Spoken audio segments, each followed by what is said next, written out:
చిలకమ్మ కబుర్లు వింటారా? ఒకప్పుడు విశాలమైన ఒక అడవి ఉండేది. అక్కడ ఎత్తైన చెట్లు, నదులు ఎంతో అందంగా ఆ అడవిలోని జీవులలో వేగవంతమైన మరియు తెలివైన చిరుతపులి ప్రత్యేకంగా నిలిచేది. అతడు బలవంతుడు మాత్రమే కాదు, ఎంతో ధైర్యవంతుడు. ఆ అడవిని కాపాడుతూ ఉంటాడు ఎల్లప్పుడూ. ఈ అడవి నా ఇల్లు, నేను దీన్ని ఎల్లప్పుడూ రక్షిస్తాను అని అంటూ ఉండేవాడు. అక్కడి జంతువులు కూడా కలిసిమెలిసి ఒక కుటుంబంలా నివసించేవి. ఒక రాత్రి అనుకోని విధంగా గాలులు వీచి పొగవాసన కమ్మింది. చెట్లు పగిలిపోయాయి. ఆకాశం ఎర్రగా మారింది. ఆ అడవిని అగ్ని చుట్టుముట్టింది. ఏనుగు తొండంతో ఆ మంటలను ఆర్పడానికి ప్రయత్నిస్తుంది. తన కుటుంబ సభ్యుల్ని సురక్షిత ప్రాంతాలకు తీసుకువెళ్లాలని త్వరపడుతుంది.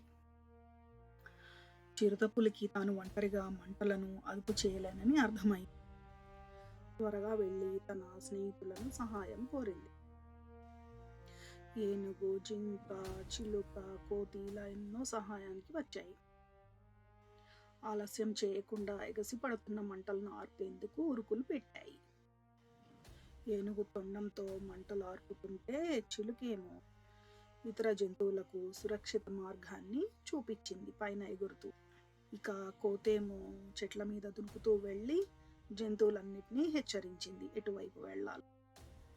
ఇలా జట్టు స్ఫూర్తితో అన్ని జంతువులు కలిసి పనిచేసి సురక్షిత ప్రాంతాలకు తరలి వెళ్ళాయి.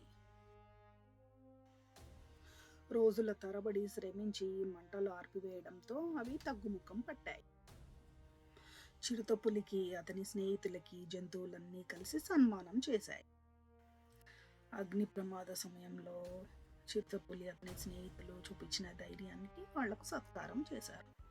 ఇక కొన్నాళ్లకి ఆకాశం మబ్బులు పట్టి ఉరుములు ఉరిమి వానలు మొదలై కొత్త మొక్కలు మొలకెత్తడం, చెట్లకు తాజా ఆకులు రావడం ప్రారంభమైంది. ఒకప్పుడు వేగవంతమైన చిరుతపులి ఇప్పుడు అడవికి నిజమైన సంరక్షకుడు.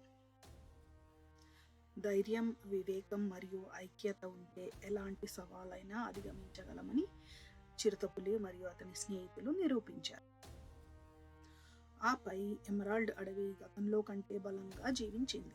చిరుతపులి మరియు అతని స్నేహితులు తమ ఇంటిని రక్షించుకోవడానికి ఎల్లప్పుడూ సిద్ధంగా ఉండేవారు. వారి కథ గొప్పది. ఇది ధైర్యం మరియు స్నేహానికి నిదర్శనంగా భవిష్యత్ తరాలకు అందించబడింది. మిగతా జంతువులు కూడా వాటి నుండి స్ఫూర్తి పొంది తమంతా ఒకటే కుటుంబం అని నిరూపించేలా జీవించసాగారు.